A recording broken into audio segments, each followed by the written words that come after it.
Bueno, para continuar con los costos de las empresas agropecuarias, en esta oportunidad vamos a trabajar en parte de la determinación, porque lo vamos a hacer el resto en una tercera parte, que va a ser la aplicación de un caso práctico, pero aquí nos vamos a dedicar específicamente en uno de los factores productivos más importantes, como es el suelo.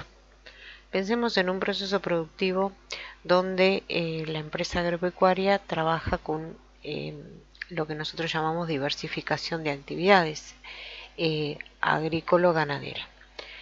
El factor suelo es uno de los, como verán, es uno de los factores productivos eh, más importantes. Acá el clima lo vamos a ver de manera indirecta, pero el factor suelo como el factor de capital más importante que la empresa tiene, conjuntamente con el resto de los factores productivos que comúnmente ustedes han trabajado,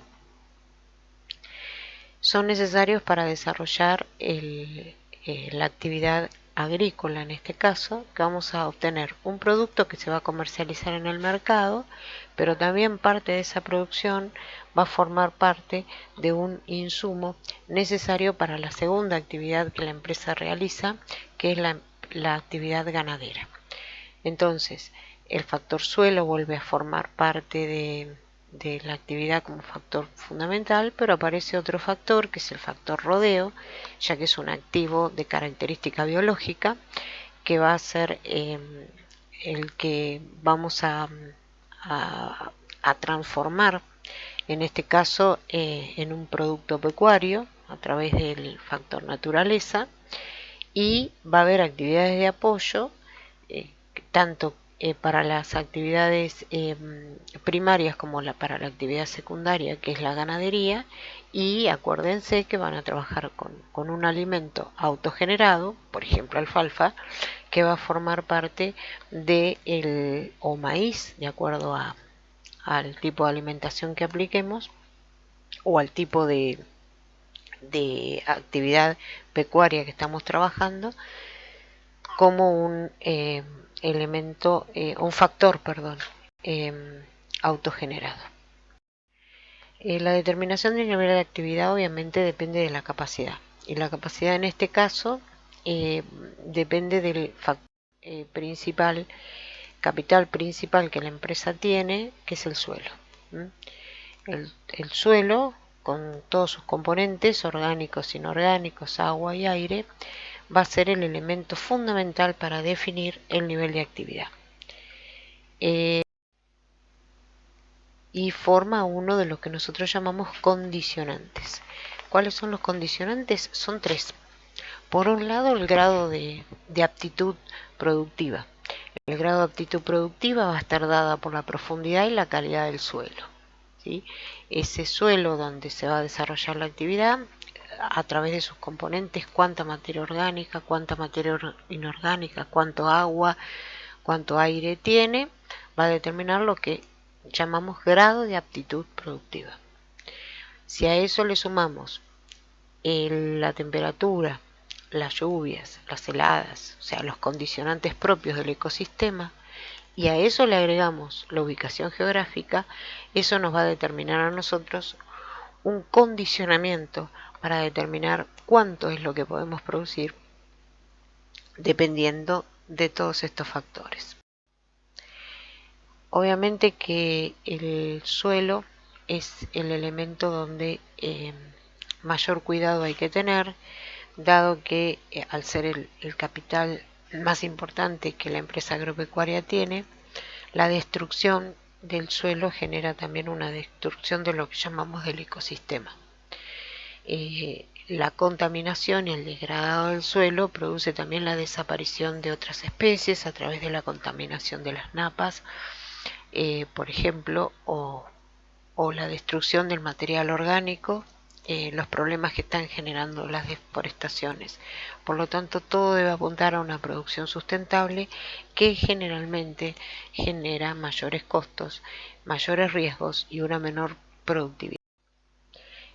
Hablar de manejo sustentable implica pensar en la rotación de actividades, evitar el monocultivo o la rotación fija, ¿sí? Soja, trigo, soja, por ejemplo. La tierra tenemos que entender que hasta hace algunos años se la tomaba como un factor que ni siquiera se depreciaba.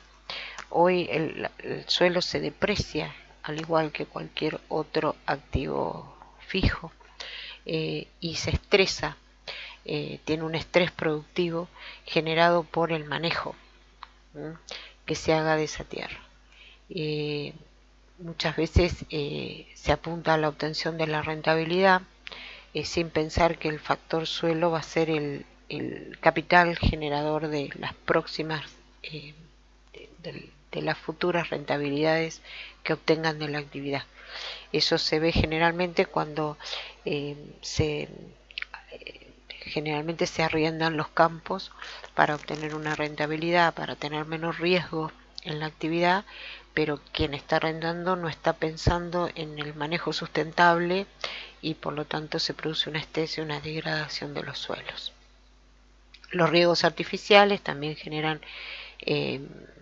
deterioros porque generan salinización de los suelos, ¿sí? Y generalmente hay que aplicar correctores que también generan mayores costos, ¿sí? Implican una pérdida de rentabilidad, pero hay que pensar en el largo plazo.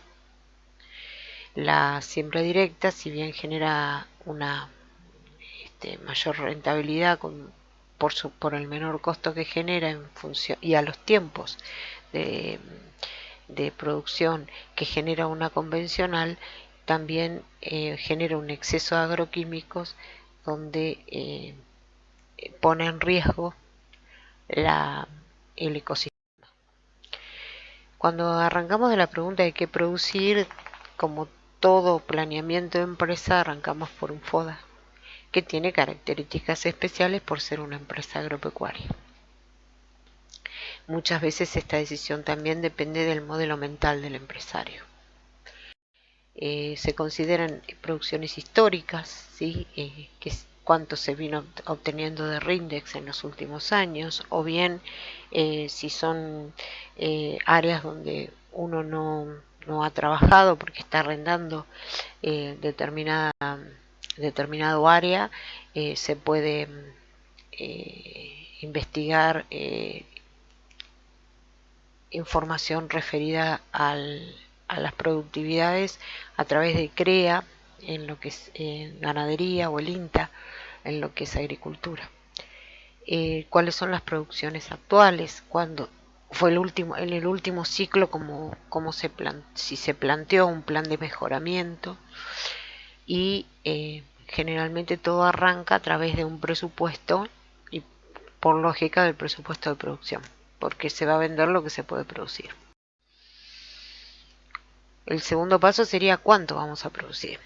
El cuánto vamos a producir va a depender fundamentalmente de las características del suelo, ¿sí? Acuérdense de la ubicación, de las condiciones de profundidad y de calidad que tenga el suelo, más el clima, la temperatura y demás, qué cantidad de hectáreas se tiene y fundamentalmente cuánto es el rinde que se espera en quintales o en toneladas. Esto generalmente es una información que se brinda a través de ingenieros agrónomos que, conociendo la calidad del suelo, la composición de los suelos y el tipo de insumo que ustedes vayan a utilizar en el proceso productivo, va a depender de la cantidad de rendimiento que la empresa obtenga. Ahora definimos cómo lo vamos a producir, es decir, vamos a trabajar con siembra tradicional o directa, porque de ello va a depender el uso de los factores y el capital que la empresa tiene que disponer para poder obtenerlo, así como también los tiempos que eran tan necesarios en la determinación, tiempos que me va a determinar actividades y factores a consumir en el proceso biológico productivo. Si yo tuviese que clasificar los costos, los clasificaría obviamente de acuerdo a la necesidad cualitativa en variables y fijos, pero a su vez a los variables y los identificaría en los costos de producción y los costos de comercialización. Los costos de producción sería conveniente abrirlos en los costos que son en la etapa de implementación, en la de cosecha, y si existiera arrendamiento también diferenciarlo. En la implementación conviene diferenciar lo que son labores contratadas, lo que son labores propias y los que son insumos. Esto es fundamental para hacer gestión luego de los costos de la empresa agropecuaria. Una de las decisiones que también se puede tomar en cómo hacerlo es, por ejemplo, en la actividad ganadera, es si el engorde será a corral o bien llevarlo a una hotelería para el engorde más rápido del animal. Es una decisión que para eso se puede aplicar cualquiera de las técnicas que vieron con Gustavo en toma de decisiones, donde nosotros lo que generamos es mayor cantidad de carne en menor tiempo con menor costo. La hotelería, o el llamado feedlot, lo que hacen es un contrato por el cual al animal le dan alimento, le dan sanidad y le dan estadía. O sea, les cobran por la cantidad de días en base a los kilos que van generando. Hay una relación directa entre alimento y kilo con un control sanitario estricto. Eso es lo que generalmente se llega a este sistema, es porque hay problemas para producir el pasto, por problemas climáticos o bien porque no hay superficie suficiente, aunque la mayoría de las veces es por una cuestión de rentabilidad. O sea, utilizar la tierra para sembrar un cultivo que genera mayor rentabilidad y hacer el engorde tercerizando el engorde en una hotelería. La ventaja que tiene es que en un menor tiempo se obtiene el engorde de un animal, ¿sí? En un término de 18 a 20 meses nosotros hemos convertido el kilo de alimento en kilo de animal para poder ya venderlo.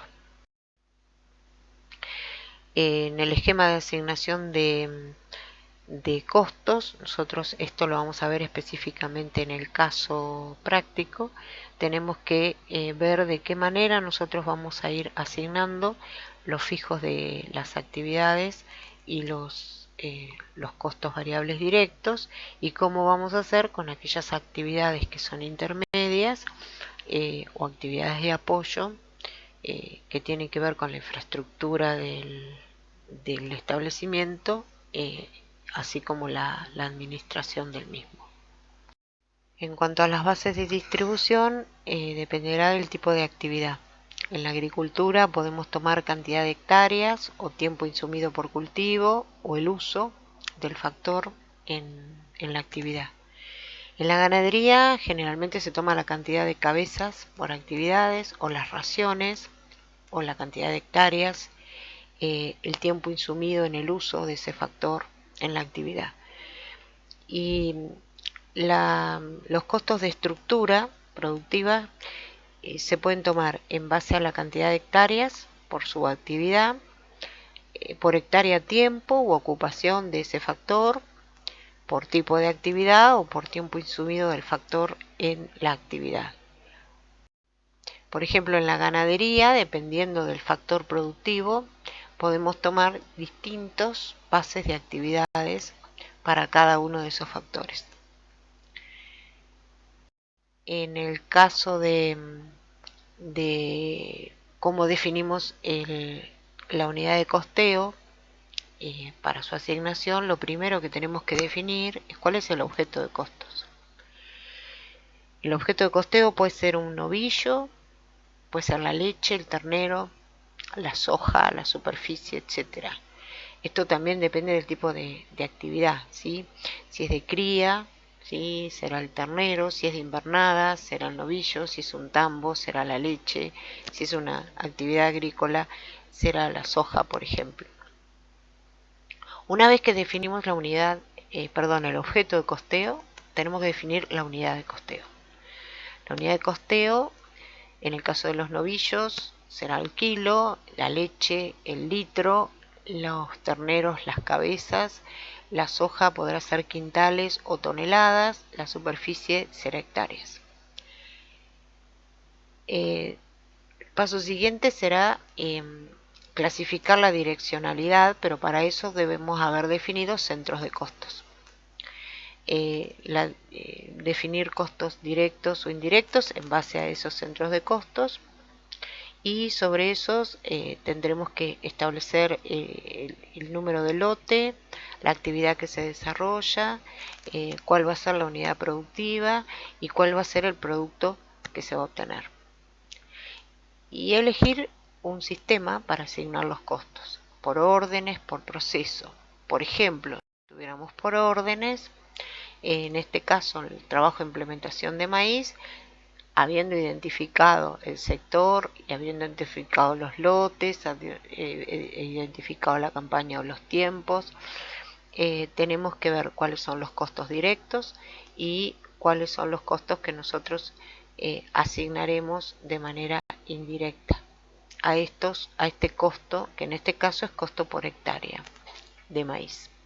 O un costeo por proceso, en el caso de la cría de ganado bovino, donde obtendremos un costo por cabeza en función a la producción de kilos que se haya obtenido.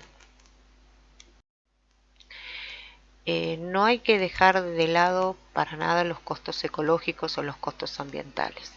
En realidad se considera como siempre dentro del sistema de información, pero la cuantificación es fundamental en todo proceso de planeamiento.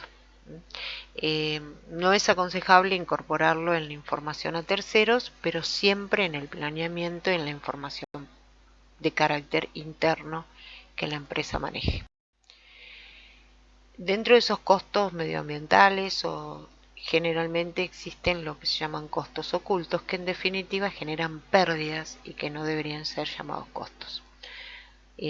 Toda ineficiencia o mala utilización de los factores genera una pérdida de rentabilidad que debería ser considerada como un gasto o como una pérdida, pero nunca como un mayor costo, porque no lo son.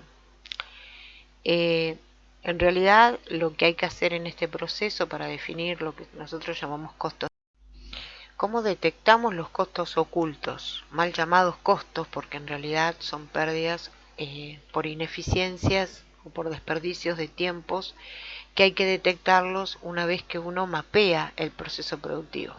Como en cualquier mapeo del proceso productivo, uno define, cuando tenemos que normalizar los costos, definimos dónde encontramos esas ineficiencias. El paso siguiente es cuantificar esa ineficiencia o ese desperdicio que se ha visualizado para poder determinar el costo o el lucro cesante ante esa ineficiencia. Y por último punto, definir la acción correctiva. Vamos a ver un ejemplo.